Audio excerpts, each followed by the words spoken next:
आज पुण्यामध्ये लाडकी बहीण योजनेच्या लाभाचा राज्यस्तरीय शुभारंभ। एका क्लिकवर 1 कोटीहून अधिक महिलांच्या बँक खात्यात जमा होणार 3000 रुपये। कार्यक्रमाला मुख्यमंत्री आणि दोन्ही उपमुख्यमंत्र्यांची उपस्थिती असणार। मुख्यमंत्री लाडकी बहीण योजनेचा पुण्यातल्या बालेवाडीमध्ये होणार शुभारंभ। कार्यक्रमाला उपस्थित राहण्याची पिंपरी चिंचवड पालिकेतल्या महिला सफाई कर्मचाऱ्यांना सक्ती। गर्दी वाढवण्यासाठी सक्ती आहे का असा सवाल।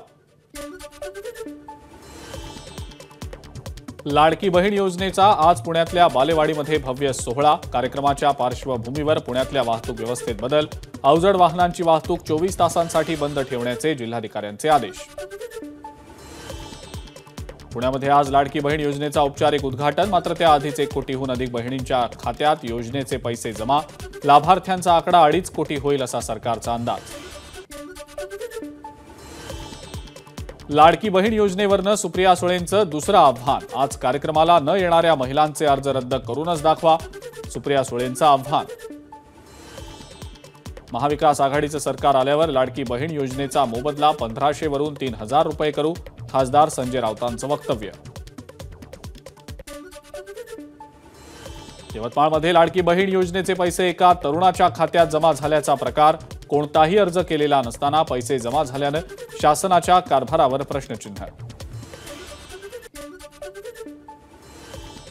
सांगली पालिकेचे विद्यमान आयुक्त शुभम गुप्ता यांनी प्रशिक्षणार्थी असताना भ्रष्टाचार केल्याचं समोर। आदिवासींच्या पैशांचा मोठा अपहार केल्याचं सरकारच्या चौकशी समिती अहवालातनं सिद्ध। आदिवासी बांधवांच्या हक्कावर अशा प्रकारे अतिक्रमण करणं दुर्दैवी।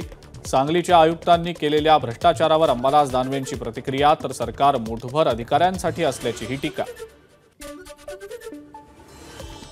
कागल विधानसभा मतदारसंघात संजय मंडलिक यांचे हसन मुश्रीफांना साथ देण्याचे संकेत। आम्ही महायुतीचा घटक, त्यामुळे कुणासोबत राहणार हे सांगण्याची गरज नाही, मंडलिकांचं वक्तव्य। तर समरजित घाटगे एकाकी पडल्याची चर्चा। नवी मुंबईतल्या ऐरोली आणि बेलापूर मतदारसंघांवर काँग्रेसचा दावा। काँग्रेसला या दोन्ही मतदारसंघ मिळावेत, वरिष्ठांकडे कार्यकर्त्यांची मागणी।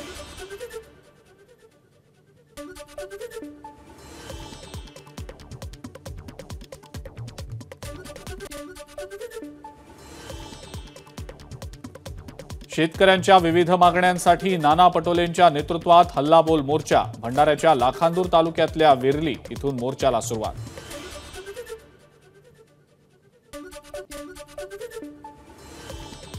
एक मराठा लाख मराठा अशा घोषणा देत छावा संघटनेचा सुप्रिया सुळेंना घेराव। मराठा आरक्षणाबाबत आपली भूमिका स्पष्ट करा, छावा संघटनेची निवेदनाद्वारे सुप्रिया सुळेंकडे मागणी।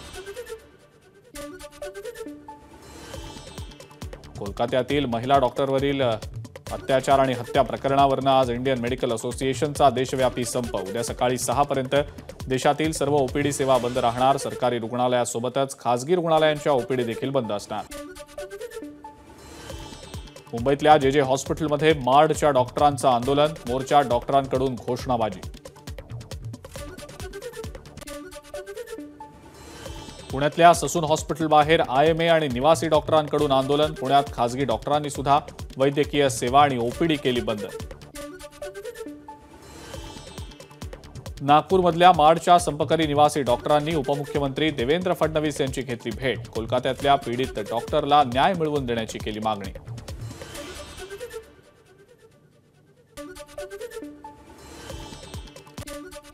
भाजीनगरमध्ये डॉक्टरांचा शहरातील आयएमए हॉलपर्यंत मोर्चा। मोर्चा डॉक्टरांची घोषणाबाजी।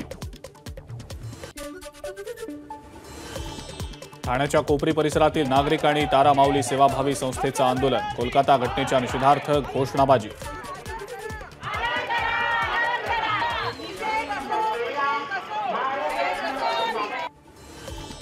रामगिरी महाराजांची सुरक्षा वाढवली। वादग्रस्त वक्तव्यानंतर रामगिरी महाराजांविरोधात काल राज्यभरात मोर्चे। रामगिरी महाराजांच्या समर्थनार्थ श्रीरामपूरमध्ये मोर्चा। श्रीरामपूर पुणतांबा रस्त्यावर समर्थकांचा रास्ता रोको। रामगिरी महाराजांच्या बदनामीचं षडयंत्र बंद करा, ग्रामस्थांची मागणी।